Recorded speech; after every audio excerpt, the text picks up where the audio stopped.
Namaste. Shalom. Shalom to everyone. Well, Orna, I know it's a great day for you. And you're looking very proud, you're looking very happy, you're looking very excited. And I know why you are.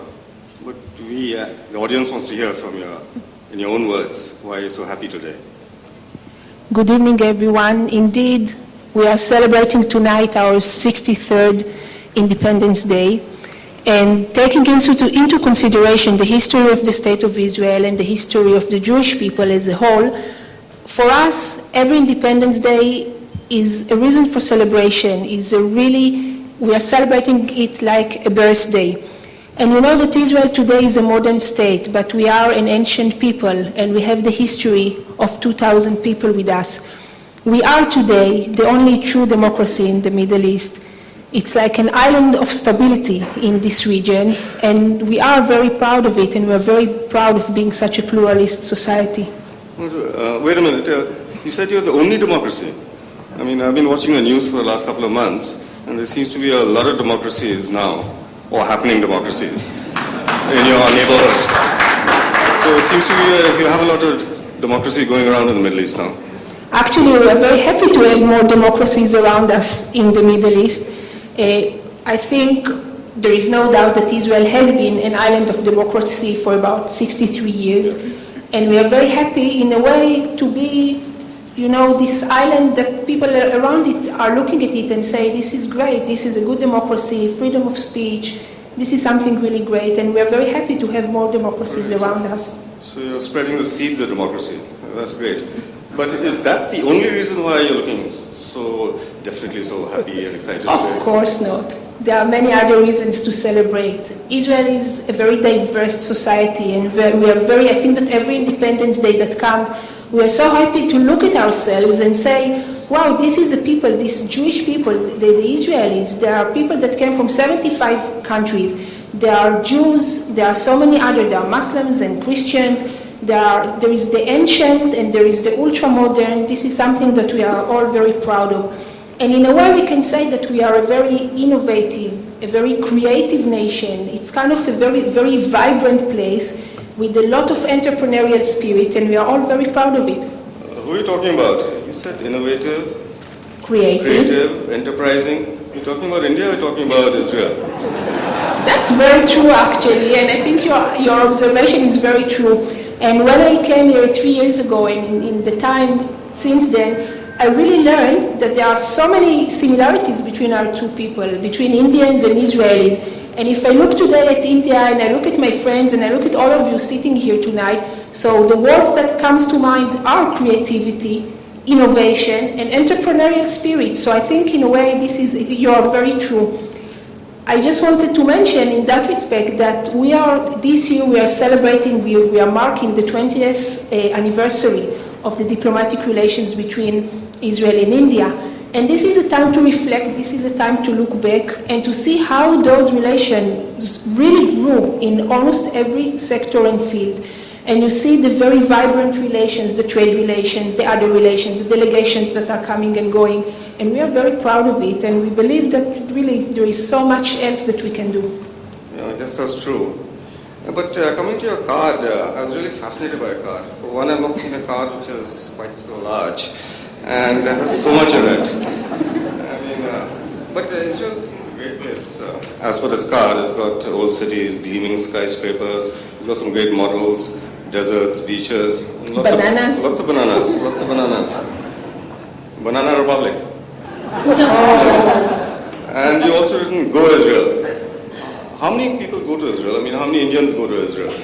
I think that more and more Indians are discovering Israel recently. And I'm very proud. When we got the data at the end of 2010, I was very proud because I saw that the largest number of tourists from Asia came from India, and the number was 40,000, which was really impressive. But I have to tell you something. 40,000 people came from India to Israel, but 37,000 Israelis come here to India every year. Now, we are a nation of 7 million. You are a nation of 1.2 billion, okay? So the potential for India is still huge.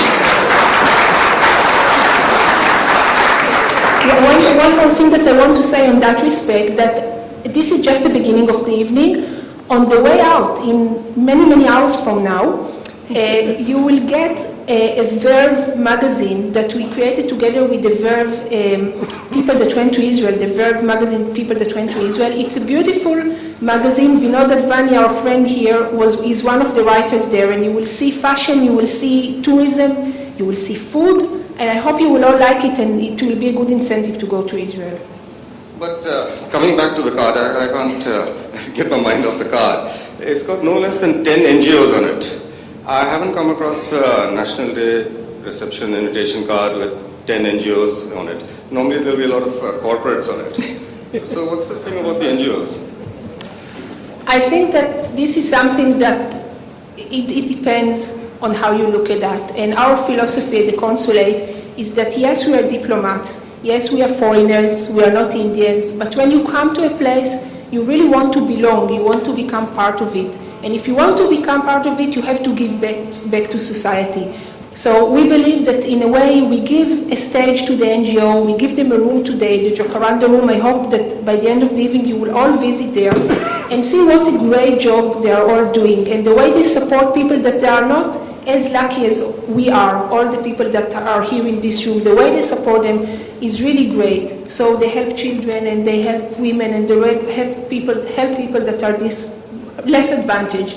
And I really, really hope that you will all have a generous heart and you will all go there and see if you can also be part of this support of those NGOs. No, that's just beautiful, Orna. And I'm sure there will be many here. We all love it. And I'm sure a lot of them will emulate your example. In fact, last year, I believe, you did not have a reception. You gave all the money away to charity. Is that right? Yes, actually last year we gave all the budget we had for this reception, we gave it to Nani Kali, because we really believe that this is one way to give back to society. So I think that we are very proud that in the past year 200 girls could go to school, could enjoy education. And for me, education, this is the key to get out of poverty and have a better future. So we were very proud of it, but this year we decided to do it differently. We need to do some different things every year. So this year we invited the NGOs, and really I hope that you will all help them celebrate with us. No, that's great. That's absolutely great. But don't do it too often, because we also need some charity. Okay. We need receptions like this. We need to be wined and dined occasionally. But, okay, now coming away from non-governments, let's get back to governments. Now you said that India and Israel, the countries with the ancient peoples, with a lot of history and a lot of commonality also now. So where do you think from history and all this commonality we'll be heading towards the future? I think that as I said at the beginning, if I look at the trend is really a huge growth, and I'm really proud of it, and I'm sure that it will continue. But looking at the challenges that both of our countries are dealing with, there are many challenges that I believe we can deal with together, we can solve together. For example, we all need to feed our society, we have to feed the population, we need to provide them clean water. So yes, in a different magnitude, you are much larger than us, but still we need to feed our population, and you need to do it. We need to develop sustainable agriculture, we need to deal with security issues, we need to have more R&D. These are so many challenges that we can do together, and we are doing already together. Now, we regard India as a very close friend, as a very reliable partner, and I'm sure that it will continue like that. So when I look at the future, I really believe that our bilateral ties will continue to flourish, to prosper, and I'm really sure of that. Well, it sounds as if there's going to be a lot of work in the future. I think you've just given yourself an amazing amount of work to do. So anyway, I hope so. All the best. And I'm also told that this evening you got a special show lined up for us tonight. You got down some person from Israel who's going to teach us how to remember. But I was just thinking that it's probably better if you teach us how to forget. I always thought that the path to peace and happiness, good relations, is how to forget, not to remember. Okay, Sumit, next year I'm going to bring someone who will help you forget. But this year we are very, very proud to have with us tonight. We are very lucky, I have to say, and very fortunate to have Mr. Eran Katz You will hear him soon. He's really an outstanding person. He will tell you that he's just average, but don't listen to him. I've heard his speeches in the past few days. He's just amazing. And he uses things from the Jewish culture, from the Jewish history. I think that here in India you will find ways also to relate, because some of the stuff that he is saying is also true for India and your history. So I think you will find many things that are very similar, and I'm sure that you will enjoy the show. I just want to take this opportunity before we conclude here, really to thank a few people that were involved. Of course, all of my consulate staff that was working really, really hard to have this evening, I hope, a nice evening for all of us. And I want to thank Eran Katz for taking this trip, coming here and enjoy this, let us enjoy him in this week. I want to thank Vinod Advani, that even now, you can see him now in the evening, walking and coming and going. Thank you so much, Vinod, for all of your help. And I want to thank Sumit Mallik, my friend, for everything throughout the year, and especially tonight. We all appreciate it very much.